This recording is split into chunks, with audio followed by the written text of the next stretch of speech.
3. Nós meditaremos o versículo 1 até o versículo 27. Como é sabido dos irmãos, eu tenho acompanhado durante todos os domingos, nas pregações, eu tenho acompanhado a leitura bíblica anual. E essa semana que passou, nós lemos o livro de Lamentações e entramos em Ezequiel. Então hoje vou falar sobre Lamentações, domingo que vem pregarei em Ezequiel. E então vamos ler a palavra do Senhor e depois meditarmos nela. Diz assim a palavra do nosso Deus: Eu sou o homem que viu a aflição pela vara do furor de Deus. Ele me levou e me fez andar em trevas e não em luz. Deveras ele volveu contra minha mão de contínuo todo o dia. Fez envelhecer a minha carne e a minha pele. Despedaçou os meus ossos. Edificou contra mim e me cercou de veneno e de dor. Fez-me habitar em lugares tenebrosos como os que estão mortos para sempre. Cercou-me de um muro e já não posso sair. Agravou-me com grilhões de bronze. Ainda quando clamo e grito, ele não admite a minha oração. Fechou os meus caminhos com pedras lavradas, fez tortuosas as minhas veredas. Fez-se-me como urso à espreita, um leão de emboscada. Desviou os meus caminhos e me fez em pedaços. Deixou-me assolado. Entesou o seu arco e me pôs como alvo a flecha. Fez que me entrassem no coração as flechas da sua aljava. Fui feito objeto de escárnio para todo o meu povo e a sua canção todo o dia. Fartou-me de amarguras, saciou-me de absinto. Fez-me quebrar com pedrinhas de areia os meus dentes. Cobriu-me de cinza, afastou a paz de minha alma, esqueci-me do bem. Então disse eu: já pereceu a minha glória, como também a minha esperança no Senhor. Lembra-te da minha aflição e do meu pranto, do absinto e do veneno. Minha alma continuamente os recorda e se abate dentro de mim. Quero trazer à memória o que me pode dar esperança. As misericórdias do Senhor são a causa de não sermos consumidos, porque as suas misericórdias não têm fim, renovam-se cada manhã. Grande é a tua fidelidade. A minha porção é o Senhor, diz a minha alma, portanto esperarei nele. Bom é o Senhor para os que esperam por ele, para a alma que o busca. Bom é aguardar a salvação do Senhor, e isso em silêncio. Bom é para o homem suportar o jugo na sua mocidade. Na sua mocidade. Meus irmãos, do lamento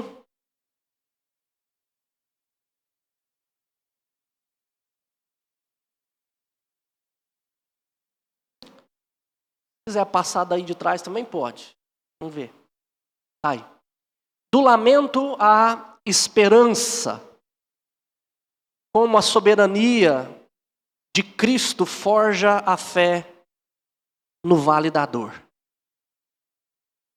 Nós começamos a ler esse texto. O poeta dizendo como o Senhor havia o ferido e como ele estava com dor e sofrimento.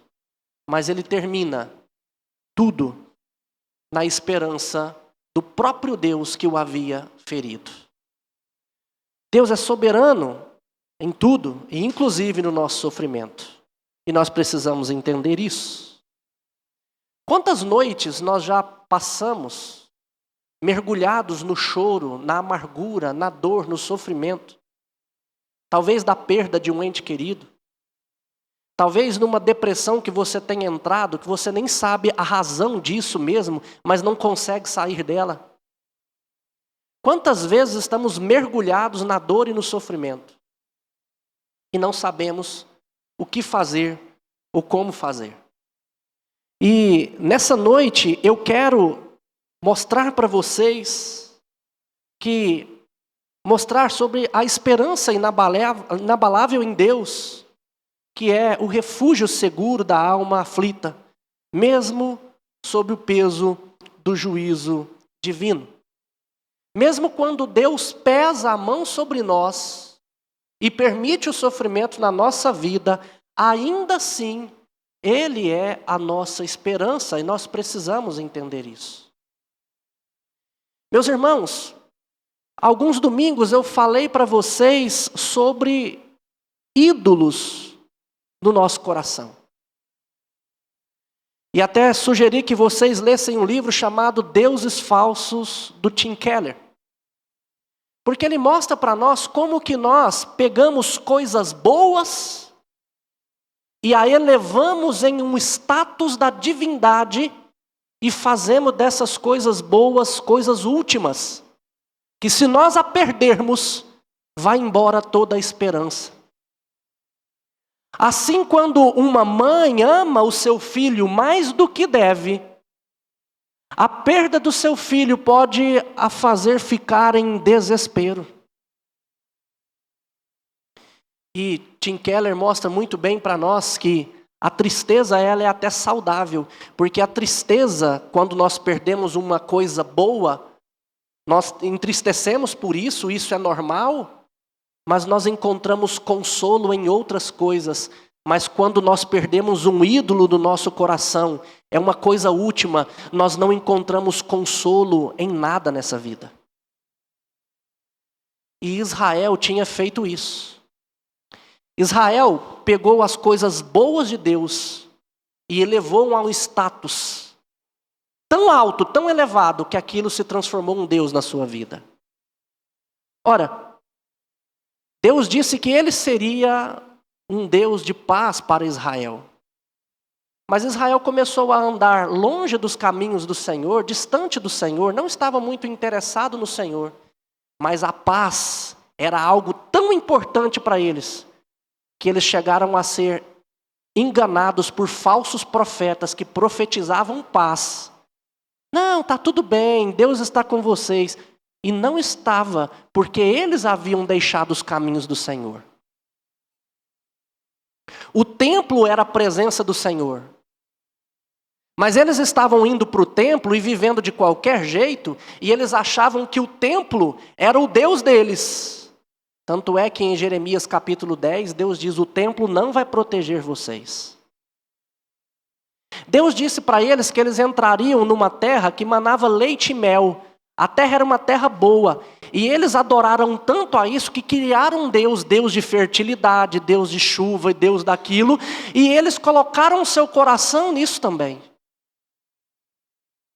E assim eles foram fazendo o tempo todo. O tempo todo. E de repente Deus vai lá e acaba com tudo. E destrói tudo. E eles ficam sem nada. E eles entram num desespero, porque a esperança deles estavam sempre em ídolos. Onde está a sua esperança? Quais são as suas prioridades? A boa terra que o Senhor dá? O bom trabalho? O cônjuge? Os filhos? O que nós muitas vezes temos transformado em Deus que nos impede de estar com o Senhor? Como eu disse e repito, que eu quero falar com vocês hoje, que a esperança inabalável em Deus é o refúgio seguro da alma aflita, mesmo sob o juízo divino. E eu quero te levar a descobrir aqui 3 verdades cruciais que nos guiarão através da noite escura da alma para a aurora da fé renovada. E a primeira coisa que eu quero tratar com vocês, pode passar o próximo slide, é a soberania de Deus, a primeira verdade, a soberania divina sobre o sofrimento e o seu propósito. A soberania divina sobre o sofrimento e o seu propósito.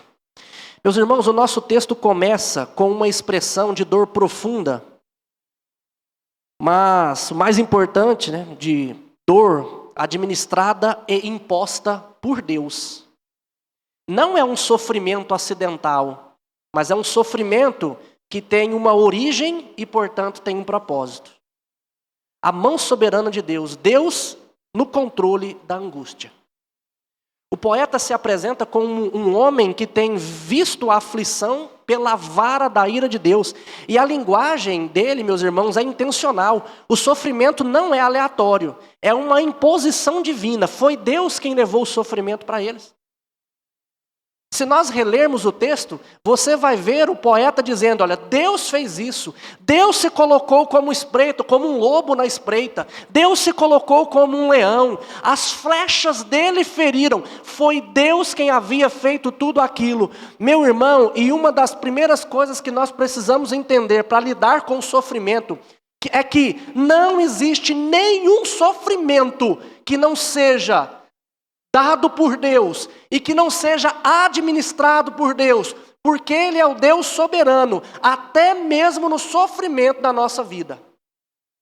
Não importa o que vamos enfrentar, não importa quão grande iremos sofrer, é Deus quem dá esse sofrimento, seja por um pecado mesmo, erro nosso, ou seja como Ele deu o sofrimento a Jó, que não foi por causa de um pecado em si, mas para mostrar a sua glória e para que Jó experimentasse a presença de Deus e conhecesse Deus não somente de ouvir, mas vendo o Senhor, como Jó nos diz no capítulo 42. Meus irmãos, um livro que eu li também recentemente, de uma autora chamada Elisabeth Elliot, que passou por grande sofrimento. Casou-se com seu primeiro marido, 5 anos de casado, ele foi assassinado por uma tribo indígena, porque ele era missionário, os 2 missionários.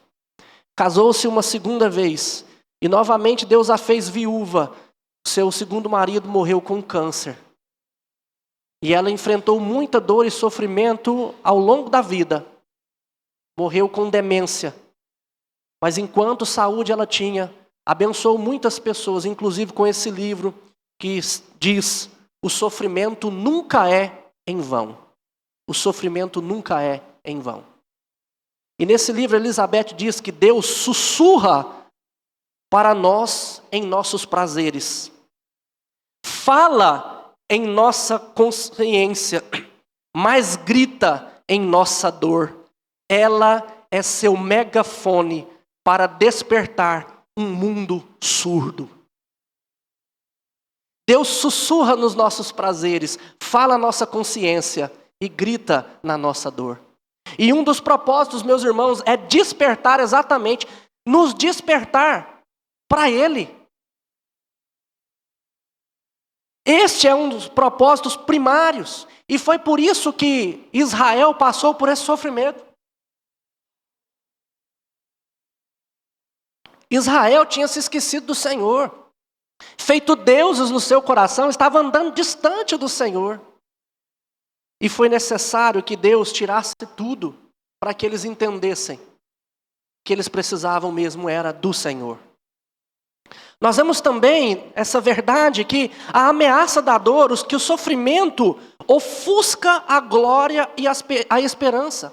Observe o versículo 18, se você olhar aí na sua Bíblia.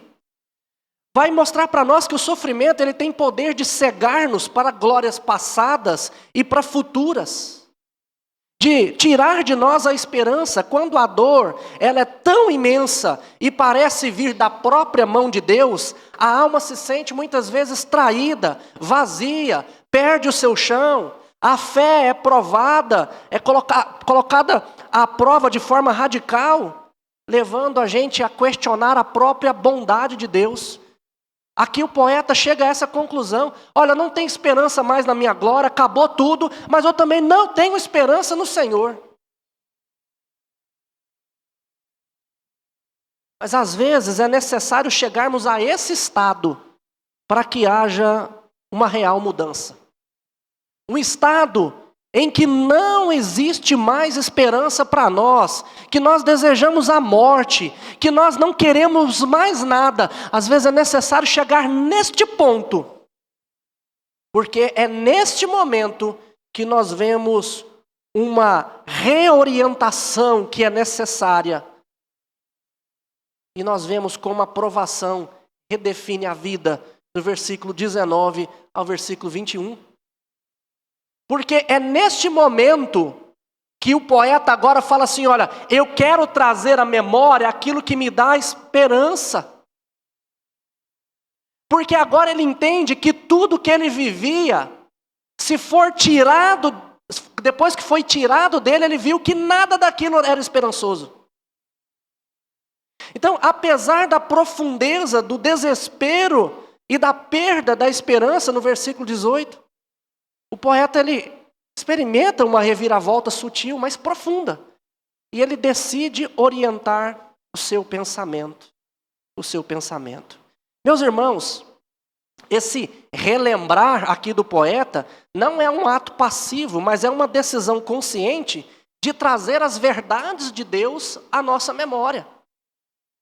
E essa reorientação de buscar o Senhor, a nossa esperança, ela é vital, porque a provação tem o poder de nos forçar a reavaliar onde colocamos a nossa confiança. A provação redefine o objeto da nossa fé. Muitas vezes, nós não paramos para pensar, mas a nossa esperança está colocada em um monte de outras coisas que não em Deus. E é por isso que nós sofremos. No livro, a Elizabeth Elliot, que eu disse, O Sofrimento Nunca é em Vão, ela define ali o sofrimento como ter aquilo que nós não desejamos e desejar aquilo que não temos. Ela define o sofrimento dessa maneira: ter aquilo que não desejamos e desejar aquilo que não temos. Pare para pensar. Quem deseja um câncer? Quem deseja a morte de um filho ou de um parente querido? Ninguém deseja isso. E é quando isso acontece que nós sofremos. Quando Deus nos dá algo que não desejamos. Por outro lado, nós sofremos por coisas que nós queremos, e queremos muito, mas não temos. Desejamos ter dinheiro, não temos. Desejamos ser reconhecidos e não somos. De forma que isso tudo nos traz esse sofrimento. E uma coisa que Elizabeth diz para nós, nos orienta nesse livro, é que nós precisamos tomar algumas atitudes diante do sofrimento. E duas delas primeiro, reconhecer, ver que o sofrimento é real, é algo que todo mundo passa e que é normal de nós passarmos também, e ver, identificar o sofrimento que nós estamos e levar aos pés do Senhor, clamar ao Senhor, compartilhar com as outras pessoas, nunca negar o sofrimento. Mas além disso, é aceitá-lo. É entender que ele vem das mãos de Deus. E ao invés de ficarmos lamentando, chorando e culpando tudo e a todos, e inclusive Deus, nós precisamos aceitar o sofrimento. Aceitar o sofrimento, meus irmãos, não é achar bom ou desejar, não, não. Mas é reconhecer que Deus deu, e se Ele me deu, existe algo de bom nisso. Existe um propósito nisso, porque o sofrimento nunca é em vão. O problema é que muitas pessoas continuam no sofrimento ou o negando ou então não aceitando que Deus tenha dado isso para ele. Por que Deus fez isso? Por que Deus não fez diferente? Por que Deus não... Por quê? Por quê? E por quê? Meus irmãos, nós precisamos aprender a aceitar o sofrimento, encará-lo, entendendo isso. Porque é exatamente isso que vai nos conduzir à segunda verdade nesse texto. E a segunda verdade é a esperança inabalável, ancorada na fidelidade de Deus. A esperança nossa deve estar na fidelidade de Deus. Meus irmãos, assim como a paz não está na ausência de tribulação, mas no Deus que nos tranquiliza em meio a ela, assim também a verdadeira alegria não está na ausência do sofrimento, mas na presença de Deus. A alegria, a verdadeira alegria não está na ausência do sofrimento, mas na presença de Deus. Não é o sofrimento que nos tira a alegria, mas é quando a nossa esperança está em ídolos que nós criamos. E quando eles são quebrados, quando são esmagados, nós começamos a sofrer. E aqui, após o reconhecimento da soberania divina na dor e na sua reorientação da alma, o poeta nos leva ao coração da esperança cristã, que está na fidelidade inabalável de Deus. E aqui eu quero mostrar para vocês essas verdades. Primeiro ponto de partida, a escolha de recorrer a Deus. No versículo 21, o autor toma uma decisão. Eu quero trazer à memória aquilo que me dá esperança. Meu irmão, preste atenção.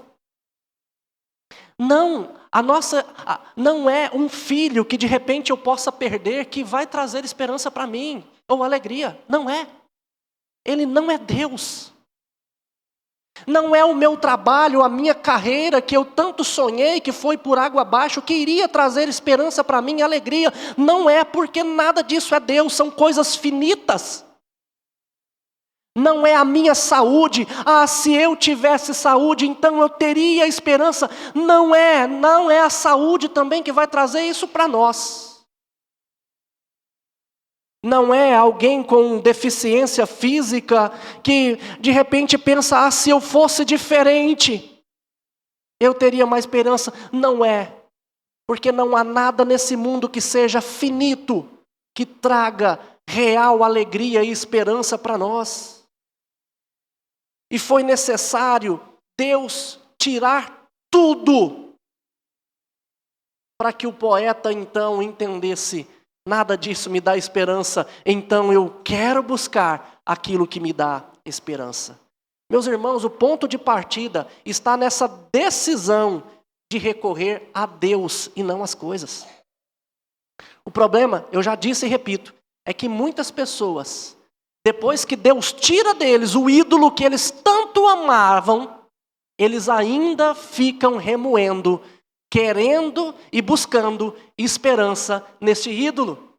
E enquanto você não reconhecer o sofrimento, não aceitar que esse sofrimento vem de Deus, e não tomar essa decisão de buscar agora em Deus a esperança, enquanto você não fizer isso, o sofrimento vai continuar. Não há remédio que tire sofrimento. Não há terapia que possa fazer passar, arrancar de dentro de nós o sofrimento, a não ser o próprio Deus. Todas essas coisas são paliativas, elas podem amenizar a dor, mas somente Cristo Jesus pode arrancá-las de nós, e nós precisamos tomar essa decisão. Se você tem caminhado no sofrimento, entenda isso. E a essência da esperança, firmados na verdade de Deus. A essência da esperança, meus irmãos, está aí no versículo 22 a 23. A primeira coisa que a gente vê aí no versículo 22, a primeira parte dele, é que nós vemos as misericórdias que sustentam a vida. O poeta diz, as tuas misericórdias são a causa de nós não sermos consumidos. Meus irmãos, é fácil olhar para o sofrimento e reclamar achando que nós não o merecemos. Eu gosto, às vezes, de saudar, quando as pessoas me perguntam, repetir uma coisa que eu aprendi com um professor, né? Às vezes alguém me pergunta, pastor, o senhor está bom? Eu falo assim, estou melhor do que mereço. Não importa a situação que eu esteja, eu sempre vou estar melhor do que eu mereço. Porque o que eu mereço é o inferno. E qualquer coisa que seja melhor do que o inferno, já é melhor daquilo que eu mereço. E, às vezes, nós, dependendo da situação, tudo é questão de perspectiva. Eu posso olhar para esse copo, que está pela metade, e achar que ele está meio vazio, ou eu posso pensar que ele também está meio cheio. Isso é um detalhe, mas pode mudar tudo na nossa vida. Muitas pessoas têm a tendência de sempre achar, ou de olhar por uma perspectiva negativa, a água está acabando. Mas eu posso olhar por uma perspectiva positiva, ainda tem meio copo. E o fato de Jerusalém não ter sido totalmente aniquilada é um testemunho da misericórdia de Deus. Os moradores dali poderiam olhar para Jerusalém e dizer assim, Deus destruiu quase tudo da nossa vida. E achar que isso era ruim. Mas ele pode também olhar, e como o poeta faz, ele olha para tudo que Deus fez, vê o que restou e diz, graças a Deus restou isso. E isso é graças à misericórdia de Deus. A gente precisa, em meio ao sofrimento, olhar para ele e começar a ver o copo meio cheio, ao invés de ver o copo meio vazio. Entender que no catar os cacos, aconteça o que acontecer, imponha Deus sobre nós o sofrimento que impor. Ainda assim, se nós sobrevivemos, é graças à misericórdia dele. E uma outra coisa que nós vemos aí, está na parte B do versículo 2, final do versículo 2 e início do versículo 23, é a renovação diária dessa compaixão. O poeta diz que as misericórdias do Senhor não têm fim, elas se renovam a toda manhã. Meu irmão, então em meio a qualquer sofrimento, não importa quão escura a noite tenha sido, a cada amanhecer, a compaixão de Deus se manifesta novamente, você pode ter certeza disso. O sofrimento nunca é maior do que o consolo que encontramos em Deus, mas esse consolo nós só encontramos nele. Se eu reorientar a minha alma para Ele, e eu decidir buscar nele aquilo que pode me dar esperança, você pode ter certeza que você vai encontrar. Porque as misericórdias do Senhor não têm fim, se renovam a cada manhã. Uma outra coisa que Elizabeth Elliot fala também no livro, O Sofrimento Nunca é em Vão, permita-me citá-la várias vezes, porque esse livro me impactou bastante. Encorajo os irmãos a lerem também. Ela diz que ali, Deus sempre disse para ela, faça a próxima coisa. Faça a próxima coisa. Às vezes, uma coisa simples, mas às vezes no sofrimento, a gente fica pensando, e agora como que vai ser? E Deus diz, faça a próxima coisa, porque as minhas misericórdias não têm fim, elas se renovam a cada manhã. Então não importa a noite de sofrimento hoje, amanhã eu vou dar mais um passo e vou continuar a caminhada, porque Ele está comigo, e Ele vai cuidar de mim, Ele vai me consolar, e eu preciso estar com Ele. Nós precisamos achar a próxima coisa, sempre procurar a próxima coisa. Mas a última verdade nesse ponto 2 aí, é que é sobre a fidelidade de Deus, a âncora das misericórdias. Ele termina o versículo 23 dizendo, que ele diz no final do versículo 23? Grande é a tua fidelidade. Grande é a tua fidelidade. Agora, permita-me também falar com vocês um pouquinho mais sobre isso. Tem uma frase que muitas pessoas gostam de usar em qualquer iminência de perigo ou de sofrimento. A frase é: Deus é fiel. Deus é fiel. Aí a pessoa vai fazer um exame porque está com suspeita de câncer. A pessoa diz para ela: vai dar tudo certo, não vai ser nada não, porque Deus é fiel. A pessoa está com um problema de saúde, fala assim: não, Deus não vai permitir você morrer não, porque Deus é fiel. A pessoa vai viajar, fala assim: não, você vai voltar tudo tranquilo, não vai acontecer nenhum acidente, nada, porque Deus é fiel. Mas a pergunta que nós temos que fazer é: fiel a quê? Às minhas vontades? Lembra que eu disse para você, o sofrimento é ter tudo que você não deseja? Eu não quero, a minha vontade é, eu não quero adoecer. Eu não quero perder ninguém da minha família, muito menos um filho ou cônjuge. Mas e se Deus me der isso? Quer dizer que Ele não é fiel? Porque isso pode acontecer. Eu disse também que sofrimento é quando eu desejo tudo o que eu não tenho. E se eu desejar e Deus não me der, Ele não é fiel? Meu irmão, a gente precisa entender isso. A sua fidelidade é grande porque ela não se abala pelas nossas falhas, pelas circunstâncias ou pela passagem do tempo. Ela é a rocha imutável sobre a qual todas as suas promessas se firmam. A fidelidade de Deus não é a nós, mas é apesar de nós, das nossas falhas. Não importa o que a gente faça, as nossas falhas podem trazer consequências, mas ainda assim Deus é fiel. A sua misericórdia ainda vai permanecer sobre nós. Ele não vai nos mandar para o inferno e não vai nos dar aquilo que nós merecemos. E misericórdia é exatamente isso, não dar a nós o que nós merecemos. Todos nós merecíamos uma vida pior do que nós temos. Todos nós merecíamos algo pior, independente do sofrimento que Deus nos der. Nós merecíamos mais do que isso. E é pelas misericórdias dele que ele não nos dá. E ele nos garante: eu sou fiel à minha misericórdia. Então eu vou renová-la todos os dias. Você pode falhar, você pode ter errado, pode acontecer o que for. Mas Ele é fiel às misericórdias dEle. Eu preciso entender isso.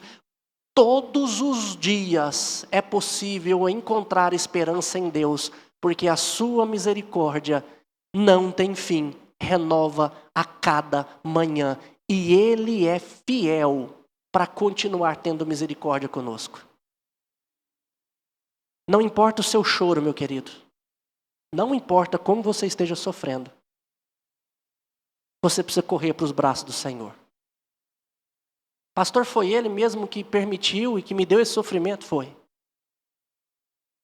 Ele é soberano sobre todas as coisas, inclusive sobre o sofrimento.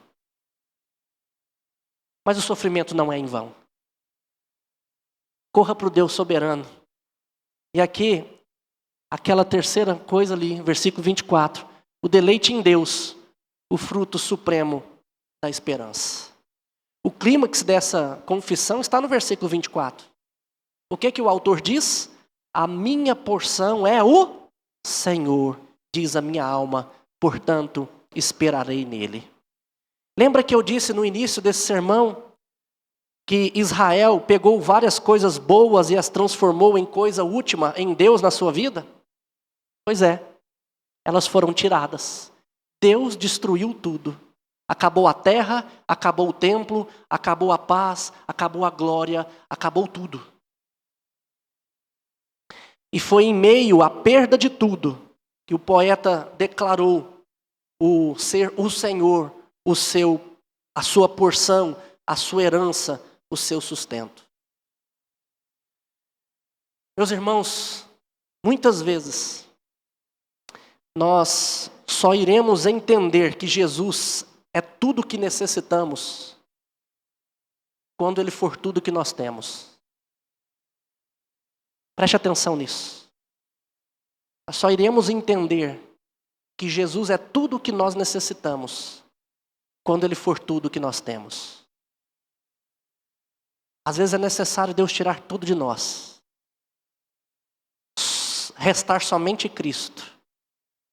Para que eu veja que eu não preciso de mais nada a não ser Ele. É isso que o salmista quis dizer, Davi, no Salmo 23. O Senhor é meu pastor.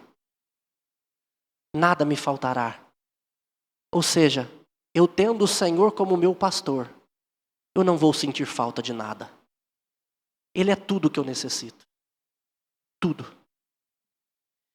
Isso leva à esperança para além das circunstâncias, ancorando a esperança na pessoa de Jesus Cristo. Quando Jesus é a nossa porção, nossa fonte de satisfação e segurança, não há nada que possa ser tirado de nós que seja verdadeiramente essencial, nada. O deleite em Deus é o fruto supremo da esperança. Esperança que confia nele acima de todas as coisas, eu preciso confiar nele. Então, meus irmãos, as nossas emoções, elas podem nos enganar, mas a verdade sobre Deus permanece. Onde você tem buscado a sua esperança e a sua satisfação? No seu cônjuge? Uma pessoa falha, como vocês dois são? Nos seus filhos, na realização que você tem do seu filho? No dinheiro que o seu trabalho pode trazer para você? E que você pode comprar coisas que você deseja? É nisso que está a sua esperança? Em ser reconhecido por todas as pessoas? Coisas que podem ser perdidas ou roubadas, meu querido. Entenda, se a sua esperança estiver nessas coisas que podem ser perdidas ou roubadas, você está colocando a sua esperança em algo que Deus pode tirar de você, para reorientar a sua vida em direção a Ele.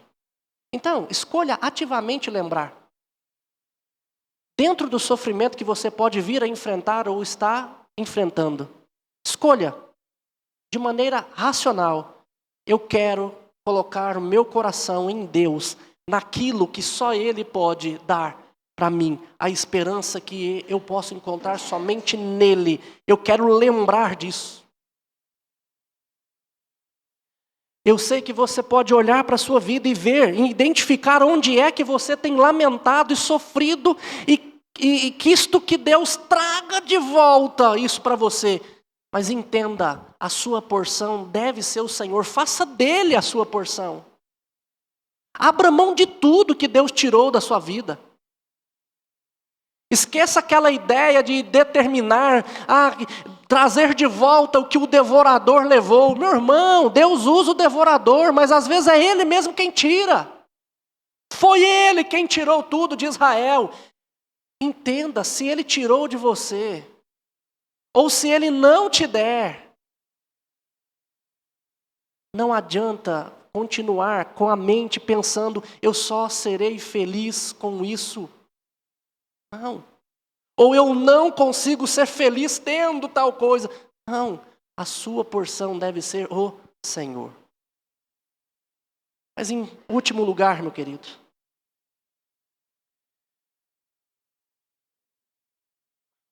o valor inestimável da espera paciente, uma força que molda a nossa fé. Versículo 25 e 27, o poeta diz, primeiro, ele diz aí que a bondade, revelada de Deus, a Deus é o bom para a alma que o busca, versículo 25. Primeiro, que ele mostra para nós a verdade, a bondade de Deus para quem espera nele. Esperar aqui não é passividade, mas é uma postura de intensa expectativa, de busca contínua, mesmo na ausência de evidências imediatas, coisas boas. Mesmo que eu não veja o bem se aproximando, eu vou esperar em Deus que isso virá para mim, o bem virá. Tem uma frase que eu gosto muito também de citar, de um cantor nosso, conterrâneo nosso, o Índio Mesquita, que ele diz que melhor é confiar se a circunstância aponta o caos e a fé me diz que eu posso acreditar que o bem virá.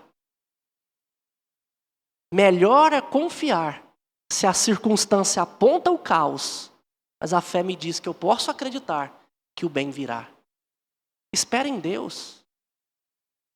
Pastor, eu estou há 10 anos com depressão. Pastor, eu estou sofrendo muito pela perda de alguém. Pastor, eu estou sofrendo situação terrível de saúde. Pastor, eu estou sofrendo. Não importa. Confie, porque Deus é bom para aquele que nele espera. Você verá a bondade de Deus na sua vida. Confie nisso e descanse. A outra coisa que nós vemos aí, versículo 26, é o silêncio virtuoso, a espera pela salvação no tempo de Deus. Ele diz, bom é esperar e esperar em silêncio. O silêncio aqui também não é ficar calado em meio à dor, mas é o silêncio de uma alma submissa que se aquieta diante da soberania de Deus. Por que Deus? Por que o Senhor trouxe isso para mim? Deus, por quê? Aqui é o silêncio de Deus, que é o nosso silêncio. Esperar em silêncio. Entender que Ele é soberano. Procurar entender por que Ele fez isso, mas no sentido de achar onde eu devo caminhar, ou o erro do meu coração. Eu posso questionar nesse sentido, entendendo que o sofrimento nunca é em vão, mas não questionar daquela maneira de que Deus, por que o Senhor trouxe isso para a minha vida? Eu não queria isso, não. O Senhor é bom para quem espera nele, e é bom esperar em silêncio, esse silêncio submisso. Mais uma vez, citando Elizabeth Elliot, ela diz o seguinte, Deus está dizendo, confia em mim, aceite agora, veja depois. Confie em mim, aceite agora, veja depois. Espera em silêncio. Deus é soberano. Meus irmãos, sabe, eu gostaria de aprender a dormir igual Jesus. Porque Jesus é poderoso para não somente acalmar a tempestade, mas também para nos ajudar a dormir no meio dela. Vocês já pararam para pensar naquele episódio, Jesus ali dormindo em meio à tempestade, os seus discípulos o acordam, Senhor, e até repreendem Jesus. O Senhor não se importa que a gente pereça? E Jesus vai lá e acalma a tempestade. E eu já ouvi pregações que dizem assim, olha, o Senhor acalma as tempestades da sua vida. Meus irmãos, mas em muitos momentos, Deus não vai acalmar a tempestade da nossa vida. Mas o Deus que tem poder para acalmar e não acalma, Ele nos ensina a dormir no meio dela, como Jesus estava dormindo. Eu quero aprender a dormir como Jesus, no meio da tempestade. A terceira coisa ali, o jugo transformador, a disciplina que edifica o caráter desde a juventude. A ideia de juventude é onde nós estamos moldando o caráter ainda. E o jugo, aí no versículo de número 27, representa a dificuldade, a disciplina, o sofrimento imposto por Deus. E esse sofrimento que, enfrentado desta maneira, entendendo a soberania de Deus, buscando orientar a minha esperança nele, quando o sofrimento é enfrentado assim, Deus molda o nosso caráter e nos ajuda, então, a enfrentar o sofrimento de maneira que a gente encontre alegria mesmo em meio a ele. Mas eu preciso aprender.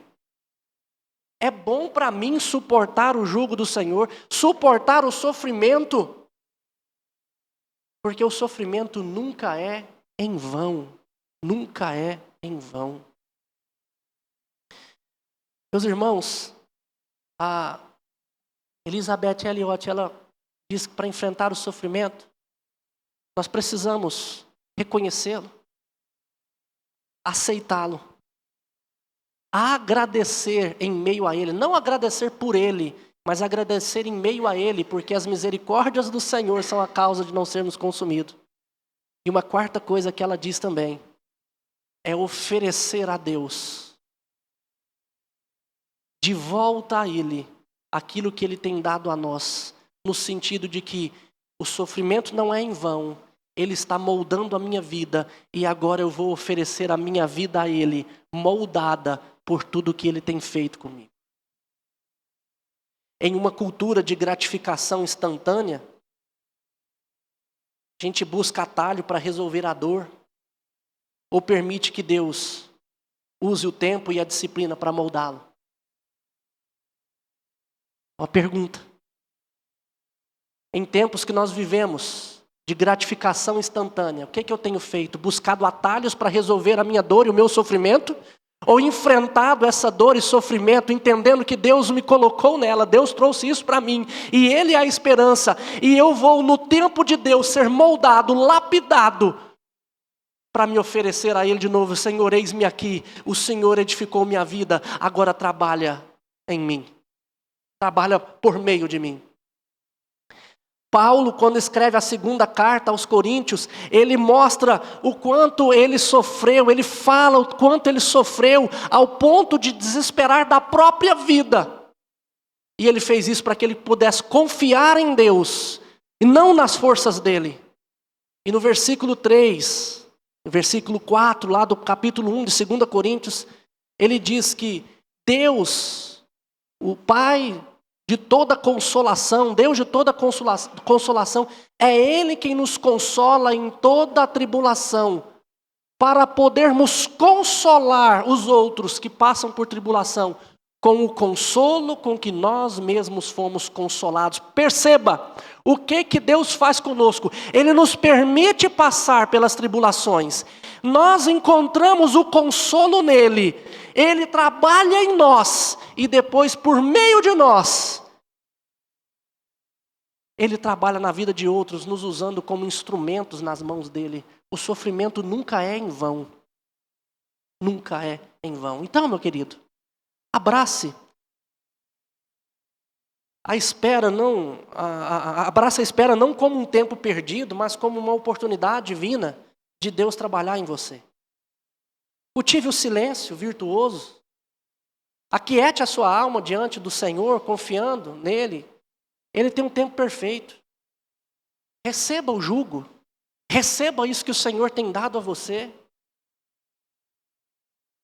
Sabendo que Ele está edificando em você uma fé robusta e um caráter resiliente para a glória do seu nome. Para a glória do seu nome. E meus irmãos, nesse texto nós aprendemos essas três coisas. Mas eu quero concluir dizendo para você que Cristo, Ele é o centro e o sentido de todo o sofrimento e toda a esperança. Meu querido, Cristo é o homem de dores que sente a nossa angústia. O poeta diz que ele foi levado e ele viu o sofrimento pela vara de Deus. Nós lemos em Isaías hoje na liturgia, na hora da contrição, que Cristo Jesus foi punido por causa das nossas transgressões, foi rejeitado pelo seu povo, foi humilhado, foi zombado. Ele sabe o que é padecer, Ele compadece de você. Você pode não encontrar compaixão em lugar nenhum no mundo, mas em Cristo Jesus você encontra, e você pode correr para Ele. Entenda, meu querido, que Jesus não nos pede para sofrer o que Ele mesmo não sofreu. Pelo contrário, Ele nos precedeu em cada abismo. Se Ele tiver te dado essa dor e sofrimento, lembre-se, Ele mesmo sabe o que é essa dor e sofrimento, porque Ele nos precedeu. Cristo é a âncora da fidelidade e o fruto da misericórdia divina, meu querido. Entenda que as misericórdias de Deus nós encontramos em Cristo. Sabe por que que Deus não nos pune como Ele deveria punir? Porque Ele puniu a Cristo Jesus. É por isso que nós podemos correr para Ele. E em terceiro ali, em último, Cristo também é o molde para a nossa transformação e a nossa paciência. Meu irmão, Ele sofreu sem abrir a boca. Ele veio para a terra ciente do sofrimento que Ele passaria por você e por mim. Jesus nos ensinou a orar no meio da tribulação quando nós enfrentamos-a. Jesus nos ensina a viver no meio da dor e do sofrimento, Ele sabe o que é isso. Não existe pastor que possa trazer consolo para nós como Ele. Não existe psicólogo nenhum que possa nos trazer conforto como Ele. Não existe remédio nenhum que possa curar a nossa dor e o nosso sofrimento a não ser Ele. E que nos ensina a viver na dor e no sofrimento somente Ele. Por isso eu preciso recorrer a Ele.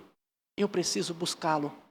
Não há coisa primeira a se fazer a não buscar em Cristo Jesus. Como eu disse, meus irmãos, eu quero aprender a dormir como Cristo. Você também quer aprender isso? Comece entendendo que o sofrimento nunca é em vão. Deus deu Ele a você, mas é Ele também que o consola e conforta. A sua esperança tem que estar nele. Arranque os ídolos do seu coração, vá até Ele. E vá em silêncio e aprenda em silêncio. E você vai aprender, então, a dormir como Jesus. Vamos nos colocar de pé.